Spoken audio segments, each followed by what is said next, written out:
जय श्री राधे कृष्ण। आप सभी का आपके अपने YouTube channel B K Mishra present में बहुत बहुत स्वागत है। आइए आज आप सब जानेंगे वर्ष 2023 विवाह पंचमी के शुभ मुहूर्त के बारे में, व्रत पूजा महत्व के बारे में, इस दिन क्या करना चाहिए नहीं करना चाहिए। तो आइए जानते हैं इन सबों के बारे में। आप सभी भक्तों को विवाह पंचमी की ढेर सारी शुभकामनाएं। आप सभी के जीवन में भगवान श्री राम माता सीता की कृपा से आप सभी को सभी प्रकार के सुख और समृद्धि की प्राप्ति हो। मार्गशीर्ष माह के शुक्ल पक्ष की पंचमी तिथि के दिन विवाह पंचमी का त्योहार मनाया जाता है। इस दिन जो कि भगवान श्री राम और माता सीता का विवाह संपन्न हुआ था और इस दिन को जो कि भगवान के विवाह वर्षगांठ के रूप में मनाया जाता है और इस दिन विशेष प्रकार से भगवान राम माता सीता का पूजन करना या विवाह आदि का कार्य करना, इन सबों का बड़ा ही विशेष महत्व माना गया है। जो भी भक्त सच्ची श्रद्धा के साथ नियम और निष्ठा के साथ विवाह पंचमी तिथि के दिन जो कि भगवान श्री राम माता सीता का विवाह संपन्न करवाते हैं या इनका पूजन करते हैं, तो इससे वैवाहिक जीवन खुशहाल होता है तथा सभी प्रकार के पापों का नाश होता है तथा सुख और समृद्धि की प्राप्ति होती है। विवाह पंचमी तिथि के दिन इस दिन जो कि बालकांड में भगवान राम और सीता जी के विवाह प्रसंग का पाठ करना जो कि बड़ा ही शुभ माना जाता है। इस दिन संपूर्ण रामचरितमानस आदि का भी पाठ करना चाहिए या श्रवण करना चाहिए। इससे अनंत फलों की प्राप्ति होती है। साथ ही परिवार में सदैव सामंजस्य और खुशी का माहौल बना रहता है। इसके अलावा इस दिन रात्रि में भगवान राम और सीता के भजन का भी आयोजन करना चाहिए और भजन कीर्तन करते हुए जागरण आदि का कार्य करना चाहिए, तो यह अनंत फलदायी माना गया है। तो आइए जानते हैं विवाह पंचमी तिथि के शुभ मुहूर्त के बारे में। पंचमी तिथि प्रारंभ समय 16 दिसंबर 2023 दिन शनिवार रात्रि 8:02 और पंचमी तिथि की समाप्ति होगी 17 दिसंबर 2023 दिन रविवार शाम 5:34 पे। तो हमें सूर्योदय व्यापनी के अनुसार जो समय प्राप्त हो रहा है वह समय 17 दिसंबर 2023 दिन रविवार को प्राप्त हो रहा है। तो इस दिन विवाह पंचमी का त्योहार मनाया जाएगा। 17 दिसंबर रविवार को सभी विवाह पंचमी का त्योहार मनाएं और इस दिन भगवान श्री राम माता सीता का पूरे विधि विधान के साथ पूजन करें, तो बड़ा ही पुण्य फलदायी होगा। 17 दिसंबर को सूर्योदय का जो समय है वह समय सुबह 6:36 और सूर्यास्त शाम 5:11। राहु काल का जो समय होगा वह समय दोपहर 3:51 से शाम 5:11 तक राहु काल का समय होगा।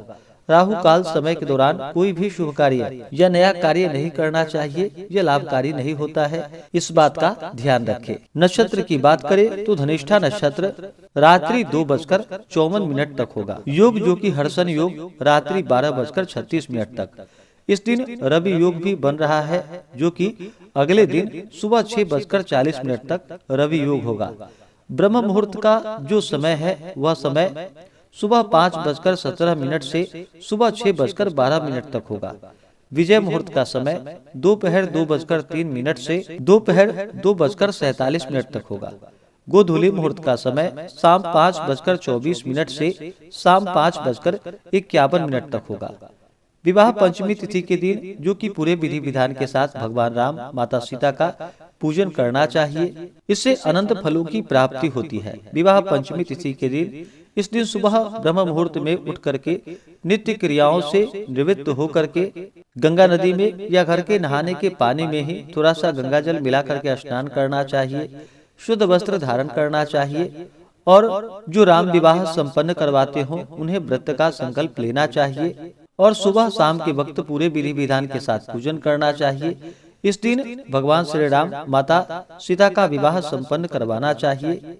इस दिन भगवान श्री राम और माता सीता जी की जो कि फोटो या प्रतिमा को स्थापन करने के बाद माता सीता को लाल वस्त्र और भगवान राम को जो कि पीले वस्त्र अर्पित करनी चाहिए। उसके बाद गंध पुष्प अक्षत धूप दीप आदि से पूजन करके नैवेद्य आदि का अनेक प्रकार का नैवेद्य भोग लगाना चाहिए। इस दिन ओम जानकी वल्लभाय नमः इन मंत्रों का कम से कम 108 बार जाप करना चाहिए या जय श्री राम आदि मंत्रों का जप करना चाहिए और भगवान राम माता सीता की आरती करनी चाहिए। इस प्रकार से भगवान का पूजन करके रात्रि जागरण आदि करते हुए समय को व्यतीत करना चाहिए। इस दिन जो कि शुद्ध और सात्विकता का पालन करना चाहिए। तामसिक वस्तुओं का, नशीले पदार्थों का सेवन बिल्कुल भी नहीं करना चाहिए। व्रत धारण करने वाले को किसी के ऊपर क्रोध नहीं करनी चाहिए या अपने मन में किसी के प्रति ईर्ष्या या द्वेष का भाव नहीं लाना चाहिए। ब्रह्मचर्य का पालन करना चाहिए और पूरे विधि विधान के साथ भगवान राम माता सीता का पूजन करना चाहिए। इससे पुण्य फलों की प्राप्ति होती है। भगवान श्री राम और माता सीता जी का कृपा प्राप्त होता है। विवाह पंचमी का सभी पुराणों में विशेष महत्व है, लेकिन इतना महत्व होने के बावजूद कई जगहों पर इस दिन विवाह नहीं किए जाते हैं। चाहे धार्मिक दृष्टि से इस दिन का बहुत महत्व है, लेकिन मिथिलांचल और नेपाल में इस दिन विवाह नहीं किए जाते हैं। त्योहार मनाया जाता है, लेकिन माता सीता के दुखद वैवाहिक जीवन को देखते हुए इस दिन विवाह निषेध होता है। भौगोलिक रूप से माता सीता जो कि मिथिला की बेटी कहलाई जाती हैं, इसलिए भी मिथिलावासी माता सीता के दुख और कष्टों को लेकर अतिरिक्त रूप से संवेदनशील हैं। 14 वर्ष वनवास के बाद भी गर्भवती सीता माता का जो कि भगवान राम ने परित्याग कर दिया था। इस तरह राजकुमारी सीता को महारानी सीता का सुख नहीं प्राप्त हुआ। इसलिए विवाह पंचमी के दिन लोग अपनी बेटियों का विवाह नहीं करते हैं। आशंका यह होती है कि कहीं सीता जी की तरह ही उनकी बेटी का वैवाहिक जीवन दुखमय न हो। सिर्फ इतना ही नहीं, विवाह पंचमी पर की जाने वाली राम कथा का अंत राम और सीता के विवाह पर ही हो जाता है, क्योंकि दोनों के जीवन के आगे की कथा जो कि दुख और कष्ट से भरी है। तो आप जहाँ भी उत्सव मनाते हो, भगवान राम सीता जी का उत्सव मनाए, विवाह पंचमी का त्योहार मनाए और पूर्ण श्रद्धा भक्ति भाव के साथ भगवान श्री राम माता सीता का पूजन करे। इससे पुण्य फलों की प्राप्ति होती है। तो आशा करता हूँ कि यह जानकारी आपको अच्छा लगा हो।